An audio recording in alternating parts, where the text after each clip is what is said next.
राजकीय वर्तुळातून एक मोठी बातमी समोर येते। अशोक चव्हाण खासदार होताच नांदेडमध्ये जोरदार बॅनरबाजी करण्यात आली। अशोक चव्हाण यांचे खंदे समर्थक माजी आमदार अमर राजूरकर यांनीही भाजपमध्ये प्रवेश केला।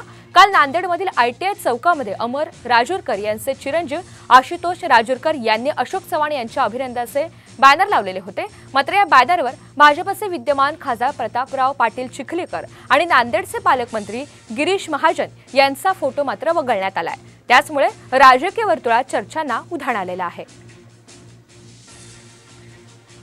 माजी मुख्यमंत्री अशोक चव्हाण यांनी भाजपामध्ये प्रवेश केला आणि त्यांना राज्यसभेची लॉटरी लागली आणि ते आज नांदेडमध्ये येत आहेत आणि त्यांच्या स्वागतासाठी आज नांदेडमध्ये मोठ्या प्रमाणात तयारी करण्यात आलेली आहे। परंतु जे स्वागताचे बॅनर लावलेले आहेत त्या बॅनरवर खासदार प्रताप पाटील चिखलीकर आणि पालकमंत्री जे आहेत ते गिरीश महाजन यांचे फोटो कुठेही लावण्यात आलेले नाहीत। असे बॅनर शहरामध्ये अनेक ठिकाणी लावण्यात आलेले आहेत आणि हे जे बॅनर जे आहेत ते अशोक चव्हाण यांचे समर्थक जे आहेत त्यांच्या कार्यकर्त्यांनी हे बॅनर लावलेले आहेत। शहरामध्ये असे अनेक ठिकाणी हे बॅनर आहेत। त्यामुळं खासदार प्रताप पाटील चिखलीकर आणि माजी मुख्यमंत्री अशोक चव्हाण ते आता खासदार भाजपामध्ये येऊन खासदार झालेले आहेत। त्यांचा जे वाद आहे सर्वश्रुत आहे आणि पुन्हा एकदा या बॅनरबाजीवरून या दोघांमधील जे वाद आहे पुन्हा चव्हाट्यावर येण्याची शक्यता आहे। म्हणजे सूर्यवंशी, साम TV न्यूज, नांदेड।